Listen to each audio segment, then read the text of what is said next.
Good morning students. आज हम पढ़ने वाले हैं chapter 7 operative expression and control structure का नेक्स्ट टॉपिक। हमने हमारे स्पेशल असाइनमेंट एक्सप्रेशन पढ़ लिए थे, उसके बाद हम नेक्स्ट पढ़ने वाला नेक्स्ट टॉपिक हमारा है ऑपरेटर प्रेसिडेंस एंड एसोसिएटिविटी।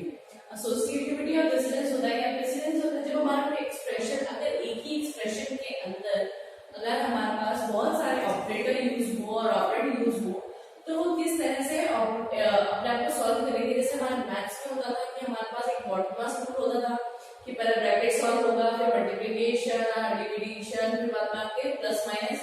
ये आपको क्या तो प्रेसिडेंस की किसकी पहले प्रायोरिटी है उस प्रेसिडेंस के अकॉर्डिंग वो सॉल्व होगा। इसी तरह हमारे पास कंप्यूटर में भी, हमारे पास C++ में भी इस तरह से है कि आपके ऑपरेटर अगर एक ही एक्सप्रेशन में बहुत सारे ऑपरेटर यूज कर रखे हैं तो उनकी क्या प्रेसिडेंस है उस अकॉर्डिंग वो सॉल्व होंगे।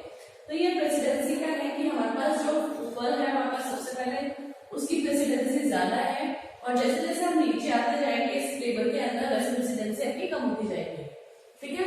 नेक्स्ट इसी के साथ हमारे पास है एसोसिएटिविटी। एसोसिएटिविटी क्या होता है कि अगर हमारे पास एक एक्सप्रेशन के अंदर ऐसे दो से ज्यादा हमारे पास ऐसे ऑपरेटर यूज हो जिनकी प्रेसिडेंस सेम हो तो हम उसको कैसे सॉल्व करेंगे। तो उसके लिए हमारे पास क्या होता है एसोसिएटिविटी, कि जिस तरह से वो एक्सप्रेशन लिखा हुआ है, अगर आपके एक्सप्रेशन लिखा हुआ है 3 मल्टीप्लाइड डिवाइड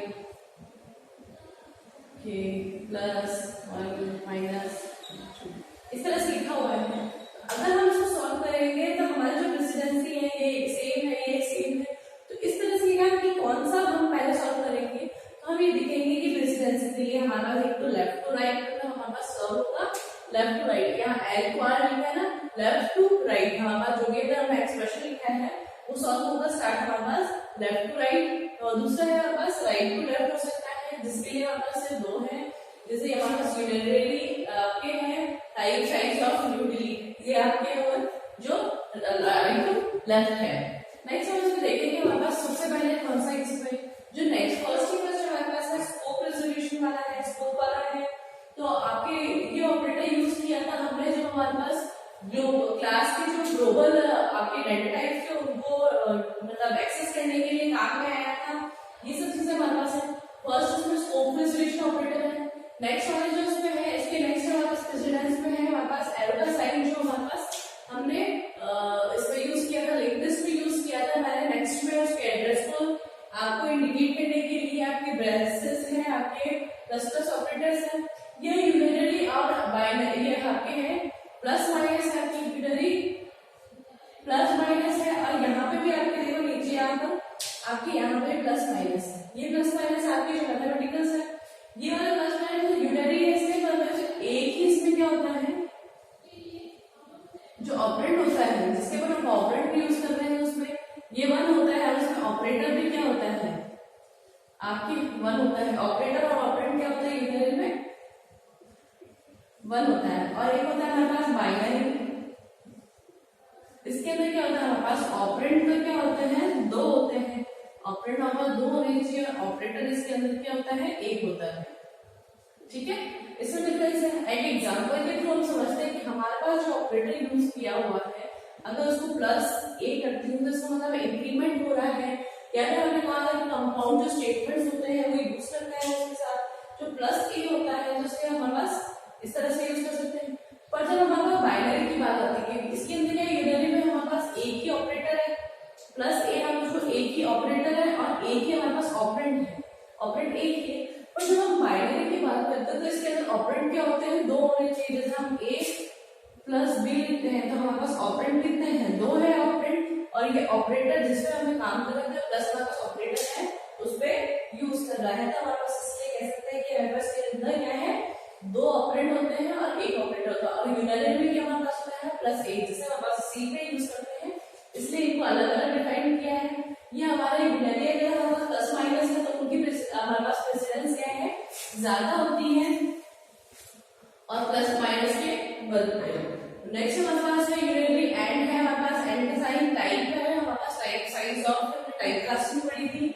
न्यू डिलीट हमने अभी इससे पहले पढ़े थे। न्यू और डिलीट क्या करते हैं न्यू हमारे पास एड्रेस लोकेट करवाता है, डिलीट उसको आपको आपके डी लोकेट करवाता है।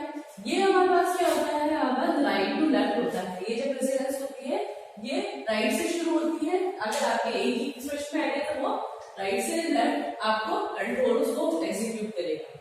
नेक्स्ट इसी के साथ हमारे पास है मल्टीप्लिकेशन, हमारे पास है डिवाइड है, मॉड्यूल साइन है, उसकी प्रेसिडेंस इसके बाद आती है, फिर प्लस माइनस की आती है, फिर आगे ये हमारे पास इन आउट वाली यूज करा है हमारे पास, जैसे सी आउट और सी इन में यूज करते हैं तो इंक्रीमेंट और डिक्रीमेंट हमारे पास ऑपरेटर होता है, ठीक है। फिर हमारे पास ये कंपैरिजन है, इरेजर है, इक्वल्स टू, ये कंपैरिजन ऑपरेटर है। कंपैरिजन है, बिटवाइज ऑपरेटर है, आइडेंटिटी है हमारे पास, ये आइडेंटिटी ऑपरेटर्स हो गए।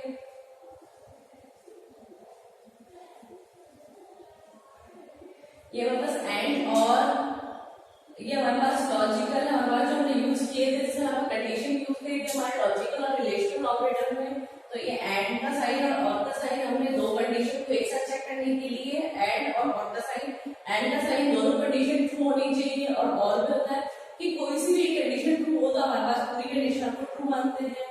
फिर हमारे पास है कॉमा साइन वाला, हमारे पास ये सारी जितनी भी है ये प्रेसिडेंस हमारे पास डिक्रीमेंट होती है और एसोसिएटिविटी सारी सबकी क्या है हमारे पास लेफ्ट टू राइट है, सबको मैंने साथ में लिख दिया है, सबकी क्या है यहाँ पे लेफ्ट टू राइट है। नेक्स्ट बात करते हैं हमारे पास यहाँ कंपाउंड वाले, तो कंपाउंड में हमारे पास जैसे into equals to, divide equals to, modulus equals to, plus equals to, ये हमारे पास क्या है कंपाउंड ऑपरेटर है, मतलब दो ऑपरेटर एक साथ काम में लेते हैं। एक ऑपरेटर अभी हमने इससे पहले पढ़े थे कंपाउंड ऑपरेटर, इसमें एक असाइनमेंट होता है, मतलब इक्वल्स टू होता है। असाइनमेंट के साथ हमारे पास क्या होता है कि फर्स्ट जो वैल्यू है उसके साथ ऐड होती है, जो असाइनमेंट है हमारे पास फर्स्ट ऑपरेंड के अंदर ऐड हो जाता है, इसलिए हमारे पास कंपाउंड स्टेटमेंट है। इनकी प्रेसिडेंस होती है लास्ट सेकंड हमारे पास, और इसकी एसोसिएटिविटी होती है वो हमारे पास होती है राइट टू लेफ्ट। हमारा जब भी कंट्रोल एग्जीक्यूट करेगा वो राइट से लेगा, जो भी आपके है, ठीक है, क्योंकि यहाँ पे क्या होता है यहाँ से लेता हुआ वो यहाँ पर ऐड करता है, ठीक है। तो हमारे पास इसकी वजह जैसे कहते हैं एक्स का एग्जांपल लेते हैं equals to x equals to plus y, तो इसके अंदर इस तरह से वो एग्जीक्यूट नहीं करेगा इस तरफ से, तो वो क्या करेगा यहाँ से मतलब राइट टू लेफ्ट में, तो राइट में हमारे पास क्या है वाई, तो वाई को क्या करेगा पहले वो वाई को एक्स पे प्लस करेगा, तो एक्स पे पहले वाई को प्लस करेगा, ठीक है। जो भी आपका रिजल्ट आएगा, ठीक है, वो रिजल्ट उसको एक्स को देगा, ठीक है। तो हमारे पास क्या है इस तरफ से एग्जीक्यूट हुआ है, यहाँ वाली वैल्यू यहाँ पर आ रही है, तो ये क्या है राइट टू लेफ्ट हमारे पास इसकी एसोसिएटिविटी है। नेक्स्ट इसी के साथ हमारे पास है इंक्रीमेंट कंपैरिजन वाले, तो ये वाले कॉमा के साथ ये इसकी प्रेसिडेंसी भी हमारे पास एसोसिएटिविटी क्या हमारे पास लेफ्ट टू राइट है।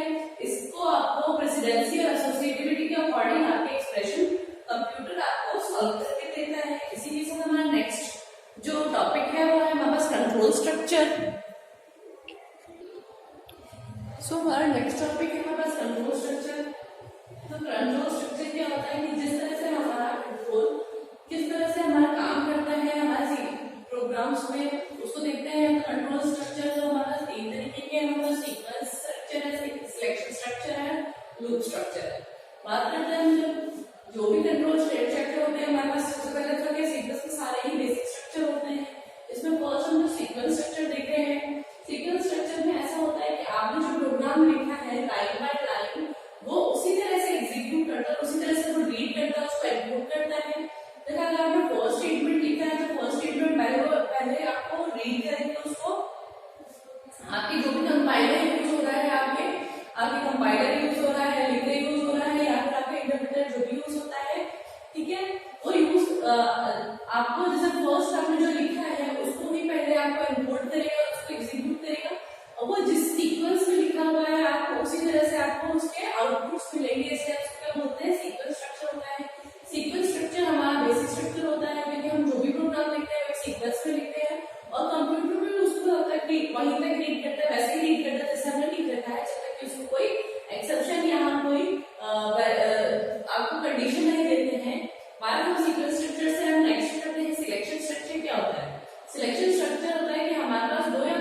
इसके अंदर इंसर्ट होगा, आपकी कंट्रोल यहाँ पे जो स्टेटमेंट लिखा हुआ है वही एग्जीक्यूट करेगा, ठीक है।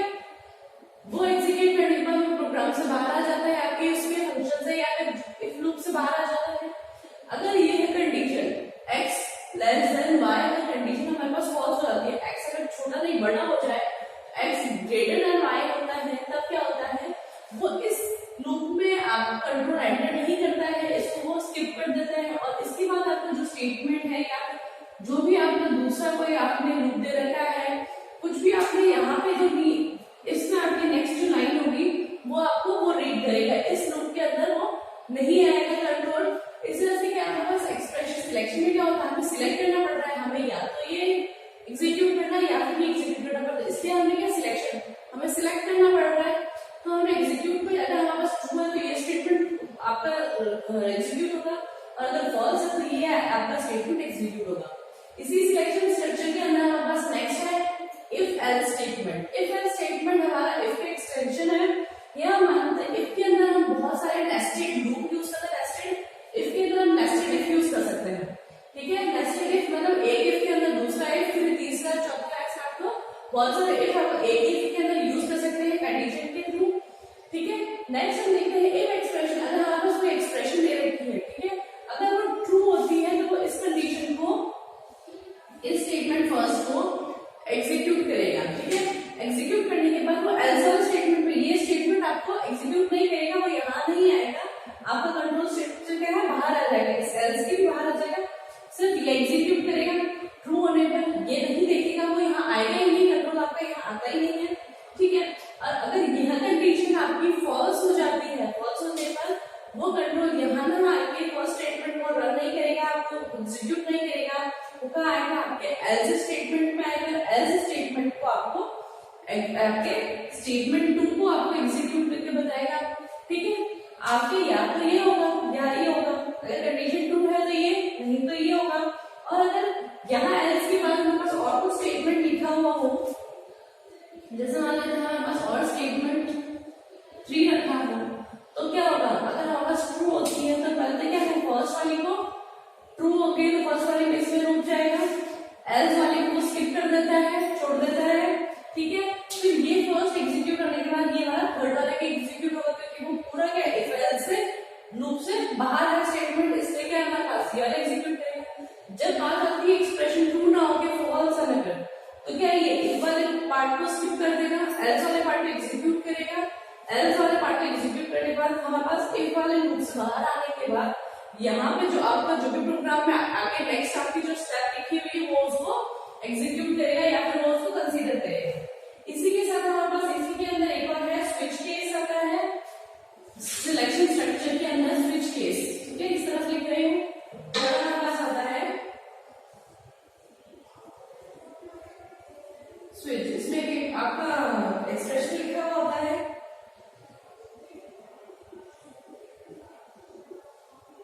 कोई भी एक्सप्रेशन या फिर आपका स्टेटमेंट है,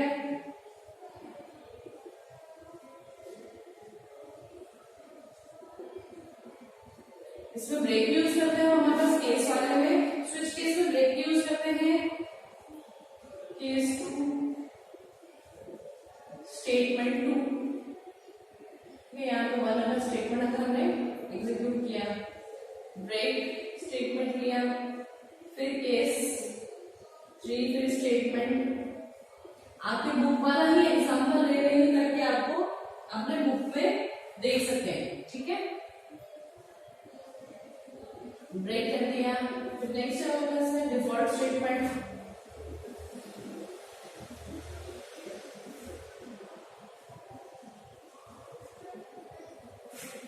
डिफॉल्ट स्टेटमेंट को लिखने के बाद आपके स्विच केस इस तरह से काम करता है। स्विच केस इस तरह से काम करता है कि आपको स्विच लिखना पड़ता है, उसमें एक्सप्रेशन लिखी हुई है, आपको जो भी यूज करना है, ठीक है। कंडीशन ट्रू होने पर अगर हमारे पास हमने इसको 1 रिपोर्ट किया है, हमने 1 इंसर्ट किया है हमारे पास कीबोर्ड से, अगर केस 1 लेते हैं तो क्या है, स्टेटमेंट 1 एग्जीक्यूट करेगा। स्टेटमेंट 1 एग्जीक्यूट करने के बाद, क्योंकि ये केस यहाँ से यहाँ तक है, फिर उसके नेक्स्ट टाइम पे यहाँ पर आएगा ब्रेक देखिएगा, तो ब्रेक देखने के बाद क्या है, पूरे स्विच केस से यहाँ तक स्किप कर देगा। नेक्स्ट हमारे पास क्या है, हमारे पास जो भी प्रोग्राम के अंदर नेक्स्ट हमने जो कुछ दे रखा है वो वही एग्जीक्यूट करेगा। तो इस स्विच में हमें करते हैं कि हमारे पास केस 3 लेता है, तो केस 3 वाले को कंसीडर करेगा कि केस 1 2 यहाँ तक वो ये 4 लाइनें आपको क्या है वो देखेगा नहीं, मतलब यहाँ तक आपका कंट्रोल नहीं आएगा, वो डायरेक्ट यहाँ एक्सप्रेशन में करने के बाद काम कराएगा केस 3 पर आएगा कि वो चेक करेगा यहाँ पर नहीं है, यहाँ पर नहीं है, यहाँ पर नहीं है, चेक करेगा, फिर अपने कंट्रोल को यहाँ लेकर जाएगा, फिर स्टेटमेंट 3 आपको एग्जीक्यूट करेगा। स्टेटमेंट 3 एग्जीक्यूट करने के बाद उसके बाद नेक्स्ट लाइन क्या है, ब्रेक। जैसे इसको ब्रेक मिलेगा तो वो क्या है आपकी स्विच केस से बाहर चला जाएगा। ठीक है, अगर हम ये मानते हैं कि हमारे पास इस स्विच केस के अंदर हमारे पास 1 2 3 इस केस के अलावा तो हमने कुछ और आउटपुट या आपको सॉरी इनपुट दिया हमारे कीबोर्ड से 1 2 और 3 को अलावा हमने कुछ और दिया है, तो कौन सा स्टेटमेंट कॉल करेगा, एग्जीक्यूट डिफॉल्ट स्टेटमेंट एग्जीक्यूट करेगा।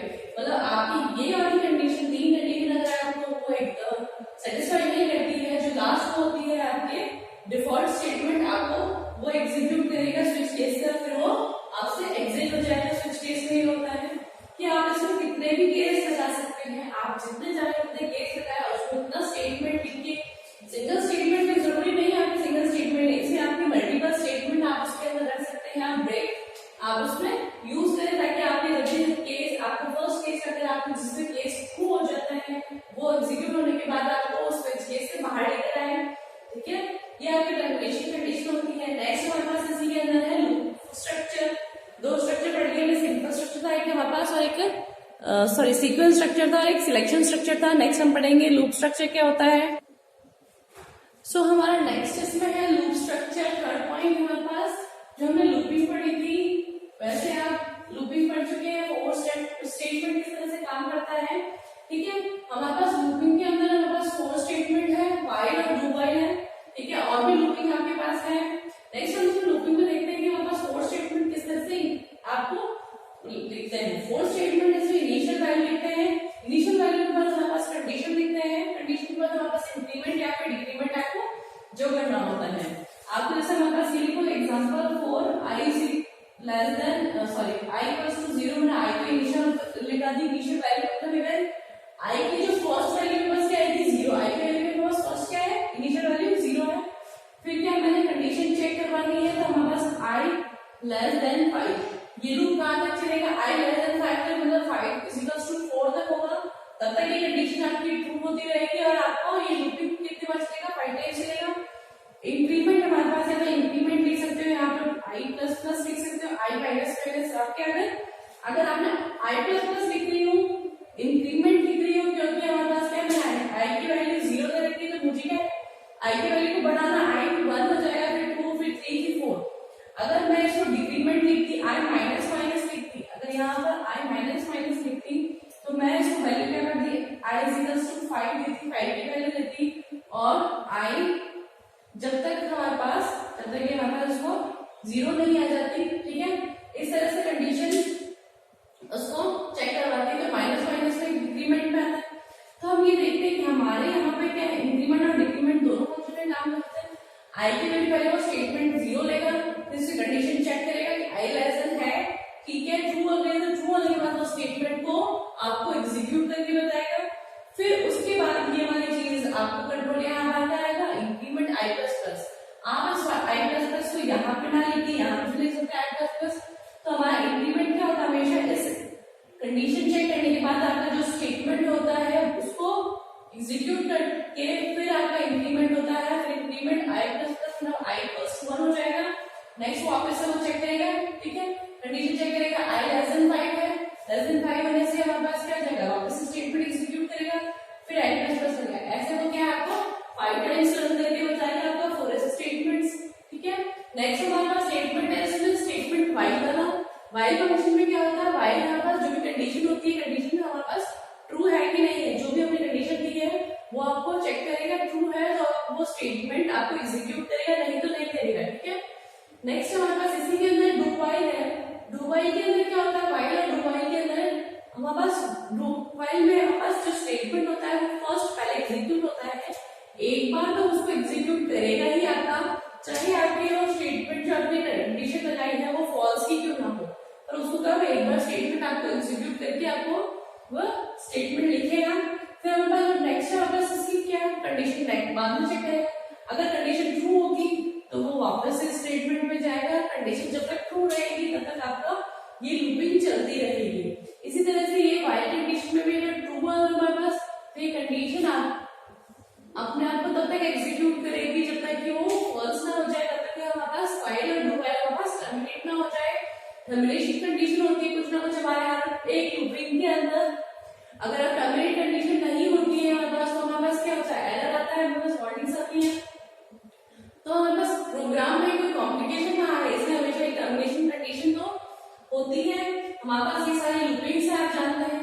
व्हाइल और डू व्हाइल में डिफरेंस ये आप बता दें कि डू में हमारे पास डू व्हाइल में ये आपके स्टेटमेंट एग्जीक्यूट करेगा। इसमें से बेटर क्या होता है हमारे पास, व्हाइल स्टेटमेंट बेटर होता है। क्यों स्टेटमेंट बेटर होता है, क्योंकि अगर हमारे पास कंडीशन फॉल्स भी हुई तो वो क्या है, डू व्हाइल में क्या एक बार तो एग्जीक्यूट करता ही है। इससे क्या हमारे पास ये वाली जो स्पेस है, ये स्पेस खराब हो रही है। ये जो हमारे पास डू होता है, ये वाली जो स्पेस है ये क्या है, खराब हो रही है और हमारे पास एग्जीक्यूट करने के लिए वो एक मेमोरी स्पेस लेता है। ठीक है, हमारे पास इसी के साथ हमारा चैप्टर फिनिश हो गया है। इसके क्वेश्चन आंसर्स आप नोटबुक में कर लेंगे।